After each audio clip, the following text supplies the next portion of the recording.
పార్వతీపురం మన్యం జిల్లా సీతంపేట మండలం అడ్డుబంగి ఆశ్రమ పాఠశాలలో మండంగి కవిత మరణం జరిగింది. దీనికి పూర్తిగా యాజమాన్యందే బాధ్యత.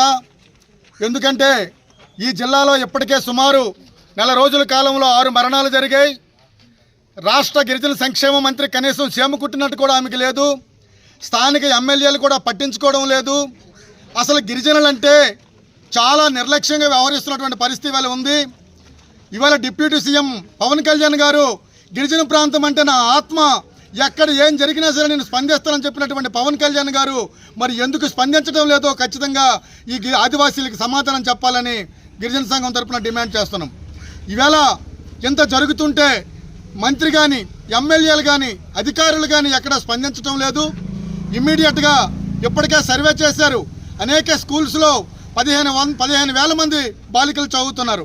సుమారు 30% సికిల్ సెల్ ఎనీమియా ఉందని చెప్పేసి వాళ్ళ రిపోర్ట్స్లోనే ఉన్నాయి.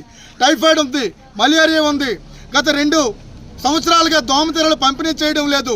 ఎక్కడ మెస్సులు లేవు, డ్రింకింగ్ వాటర్ లేదు, సరైన ఫుడ్ లేదు. కాబట్టి వెంటనే ప్రభుత్వం స్పందించాలి.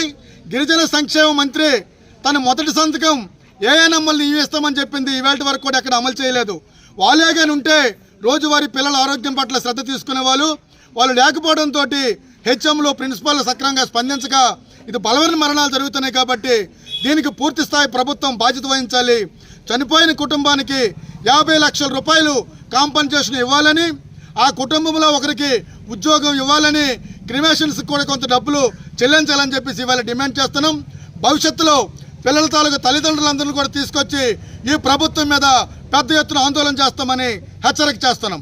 సీఎం గారు విదేశాల్లో పర్యటిస్తున్నారు, లోకేష్ బాబు గారు విదేశాల్లో పర్యటిస్తున్నారు, పవన్ కళ్యాణ్ గారు సినిమా షూటింగ్లో బిజీగా ఉన్నారు. మీరు గిరిజనుల మరణాల పట్ల కూడా దృష్టి పెట్టండి, మీ షికారులు ఆపండి అని చెప్పేసి వారికి కూడా డిమాండ్ చేస్తున్నాం.